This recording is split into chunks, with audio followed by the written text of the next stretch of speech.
Good day everyone. For today's video, we're going to discuss about the lab 041. In this lab, we are going to do some important device management tests including password recovery, configuration backup, and iOS upgrade.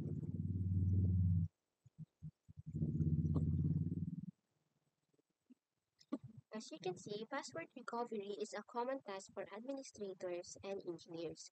Although passwords are often stored in files like Word, Excel, or text documents, it's easy to forget to update them after changes are made. This can result in being blocked out of the device, unsure of the correct password. Thus, to access a Cisco router, specific privileges are needed. Depending on the router's settings, you may first need to log in and then enter the enable password to gain access to privileged mode from which you can issue configuration commands.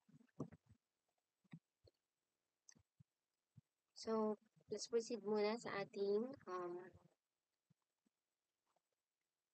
PKT, sa ating Cisco Packet Tracer Lab 041.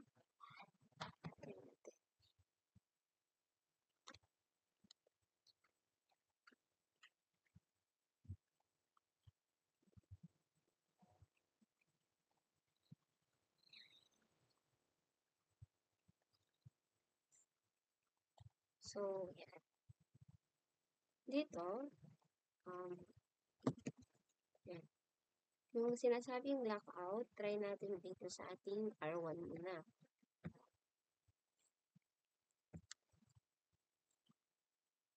Example dito is, like if we are locked out of R1 and someone else configure the enable password and forgot it, so we can enter yung ating privilege exec mode. So, turn natin. So, after 3 attempts, it will set bad secrets. So, to solve this, we have to use the ROM monitor command like line, aka the ROM1.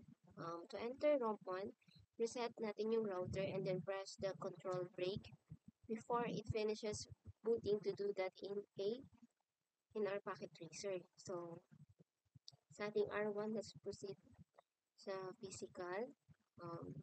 Dito sa physical device view, click the power switch on and off.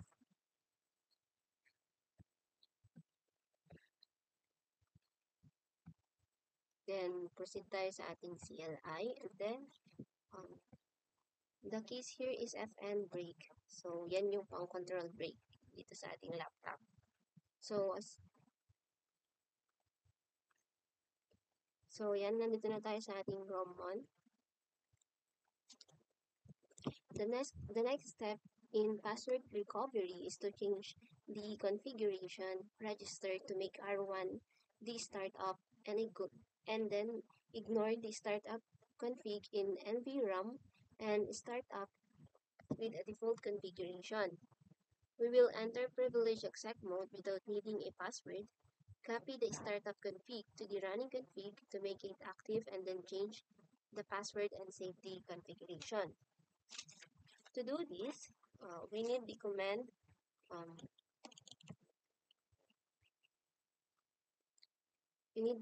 config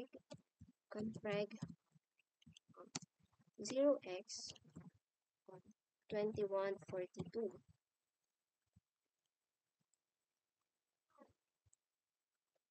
The 0x2142, yan, config 02142. And then, type reset. So as you can see here, R1 has now booted, ignoring the startup config. So yan. No, enter na natin no. So yan. Then, try natin kung may password pa rin ba o wala na. Punta tayo sa privilege exec mode through enable command. So as you can see here, it requires no password na. Yung next step naman na gagawin natin is type the copy start up. I copy, start, run.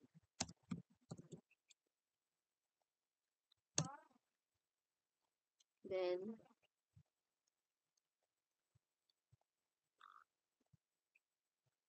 enter lang natin. Yan.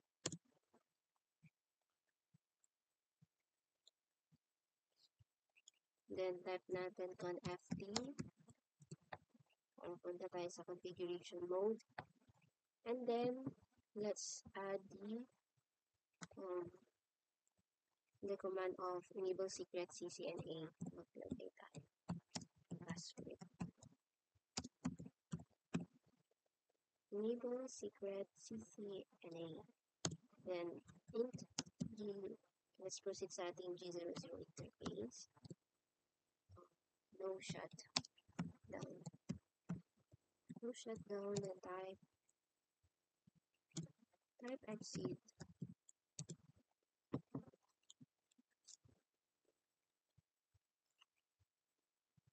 So from Roman, we use the config command. But the regular CLI or command line interface, we use config register 0x2102. The register 0x2102, it is the default settings. So proceed tayo sa ating configuration mode current, then type config register. The default setting is 0x2102. Then exit.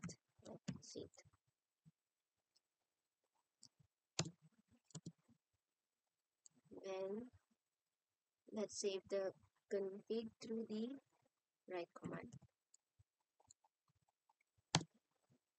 So yan, goods na siya. So goods na yung ating step 1. Yan. Nagawa na natin siya kanina. Now let's proceed sa ating step 2, which is backup the R1 startup config to the TFTP server TFTP1.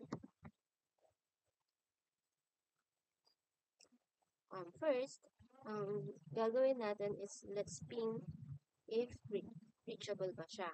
So, proceed tayo sa R1.